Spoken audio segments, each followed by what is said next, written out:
안녕하세요. 저는 경기도 용인시 호곡고등학교를 졸업하고 숭실대학교 기계공학부에 1학년에 재학 중인 이민형이라고 합니다.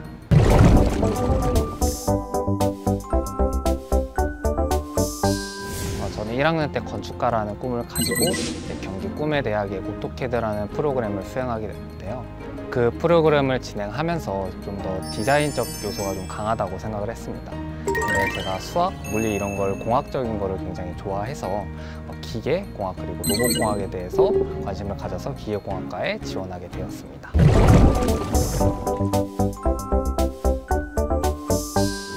로봇 다빈치의 꿈을 설계하다라는 데니스 옹의 책이 있었는데요.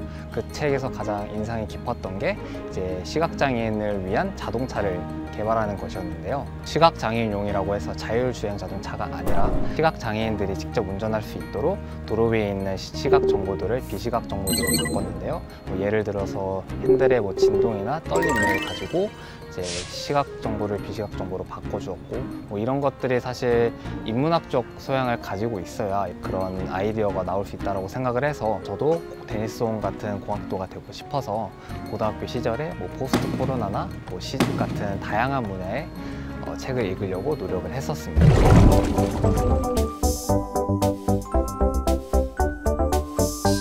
저는 물리2, 화학2 그리고 미적분을 선택을 했었는데요. 제가 가고자 하는 기계공학과의 커리큘럼을 찾아보고 대학에서 배울 수 있는 거를 예습한다는 느낌으로 선택을 했었습니다.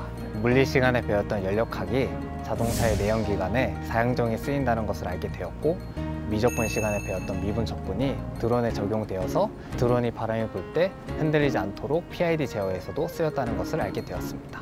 물리2나 화학2 같은 경우에는 학생들이 조금 어려워하는 경향이 있는데, 제가 할 때는 상대평가라서 조금 힘들었을 수도 있지만 지금은 상대평가가 아니라 성취도니까 대학에서 배우는 내용을 예습한다라고 생각을 하고 조금 힘이 들어도 화학2나 물리2 같은 조금 어려운 과목을 수강하시는 것을 추천드립니다.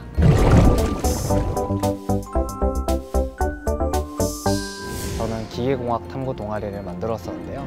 제가 자동차나 이런 거에 관심이 좀 많아서 자동차에 있는 부품들에 대해서 좀 관심이 많았었는데, 그 중에서 차동 기어라는 거에 대해 관심을 갖게 되었는데, 차동 기어 같은 경우에는 이제 자동차가 이제 커브를 돌 때 앞바퀴에서 이제 왼쪽하고 오른쪽하고의 회전수가 달라서 그 회전수를 맞춰주게끔 도와주는 게 이제 차동 기어입니다. 그 동아리 친구들과 차동 기어에 대한 원리에 대해서 익히고, 그 다음에 차동 기어를 직접 나무 판자로 만들어 보면서 어떤 원리로 돌아가게 되는지 직접 눈으로 보게 되었습니다.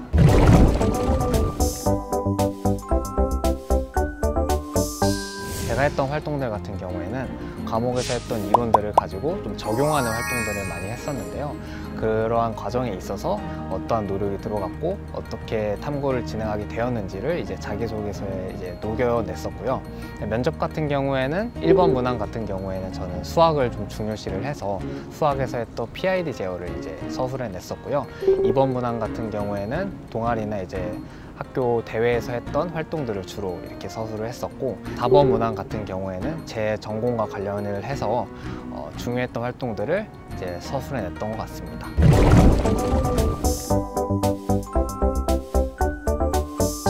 저 같은 경우에는 건축에서 로봇, 그 다음에 로봇에서 이제 기계공학 이렇게 바뀌게 되었었는데요. 건축에서 로봇으로 넘어간 계기를 이야기를 해준다든지, 아니면 로봇에서 기계로 넘어갔을 때 기계는 이제 로봇의 이제 기반이라고 생각을 해서 넘어갔던 것처럼, 이렇게 진로가 바뀌게 된 계기를 잘 설명할 수 있으면 학생부 종합전형에 지원할 때 큰 무리가 없을 것 같고요.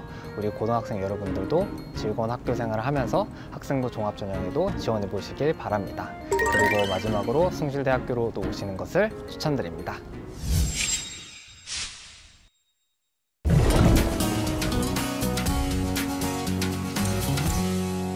전반적으로 전형 방법에는 큰 변화는 없습니다. 올해 수시에서 가장 눈에 띄는 변화는 학생부 우수자 전형이 지역 균형 인재로 전환된다는 점인데요. 학교장 추천 방식으로 지원하게 되며 고등학교별 인원 제한은 없습니다. 다음으로 학생부 종합 전형 중에서 고른 기회 전형으로 지원 가능한 자격이 확대되었는데요. 기초생활수급자 및 차상위 계층이 올해부터는 고른교회 전형에 포함이 됩니다. 기초생활수급자 및 차상위 계층에 해당하는 학생의 경우 지원 가능한 학과의 폭이 훨씬 다양해지는 장점이 있습니다. 자기소개서 공통 양식의 경우에 글자 수 및 문항이 축소되었는데요. 변경된 자기소개서 양식을 확인하시고 미리 작성해 보시기를 바랍니다. 그리고 작년에 이어 역시 블라인드 평가가 진행되기 때문에 자기소개서에 본인의 이름, 소속 고교, 부모님의 사회적 지위나 직업 등을 기재할 수 없고요. 자기소개서 기재 금지 사항에 대해서는 꼼꼼하게 체크를 하시고 작성을 하시기 바랍니다. 면접고사는 대면 면접을 원칙으로 하지만 코로나19 상황에 따라 전면, 비대면 면접을 진행할 가능성도 있기 때문에 그 부분 또한 감안해서 준비하시기 바랍니다. 면접은 서류 기반 면접이므로 본인의 학생부와 자기소개서를 잘 숙지하시는 것이 관건입니다. 예상 질문을 만들어 연습해 보시면 좋은데요. 가장 좋은 것은 7월 29일과 30일 이틀에 걸쳐 진행되는 SSU 모의 전형 체험에 참여해 실제와 같은 면접을 경험해 본다면 큰 도움이 될 것입니다. 학생의 과목 선택권 강화라는 2015 개정교육과정 취지와 가장 연계될 수 있는 대입 전형은 학생부를 중심으로 한 학생부 종합전형과 학생부 교과전형인데요. 숭실대학교 학생부 우수자 전형의 경우에는 공통 과목과 일반 선택 과목이 80%, 그리고 진로 선택 과목이 20% 반영이 됩니다. 진로 선택 과목의 경우에는 성취도별로 A는 1등급, B는 2등급, C는 3등급 변환 점수로 정량적으로 반영이 됩니다. 반면에 학생부 종합 전형은 정성 평가로 반영하게 되는데요. 특히 학생들이 자신의 진로와 적성에 따라 교과목을 선택하여 이수하기 때문에 선택 교과목의 성취 수준, 전공 연계성, 과목 개설 현황 등을 면밀하게 살펴서 평가에 반영하고 있습니다. 지원자의 전공에 대한 관심과 열정, 그리고 꾸준히 역량을 개발하는 그 과정까지 평가에 반영하고자 노력하고 있습니다.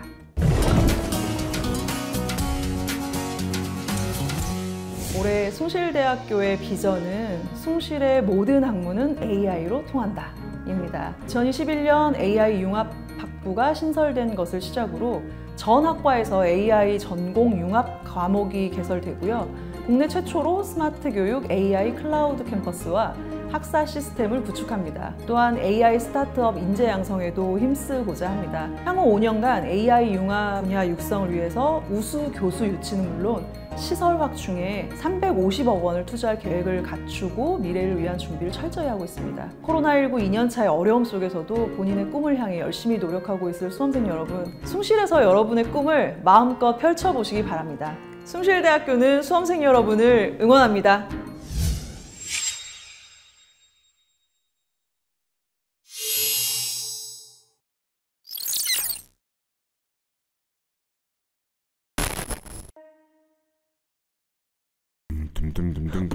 마음속을 좁혀오는 사소한 일은 신경 쓰지 마. 그냥 이대로 날아가 모든 잊으면 돼.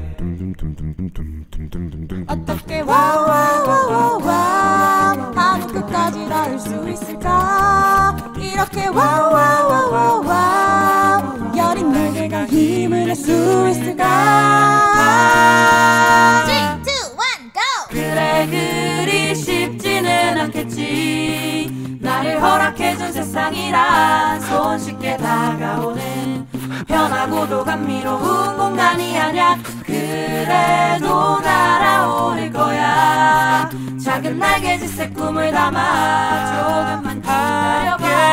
Oh my love. Wow!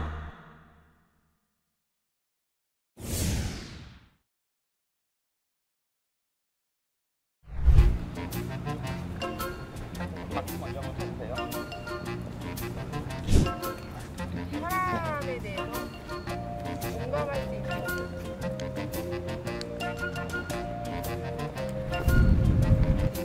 네. 공학 관련된 공부가 아니라 다양한 분야의 직군을 네. 예를 들면 이런 아이디어들을 자꾸 이게 헷갈려서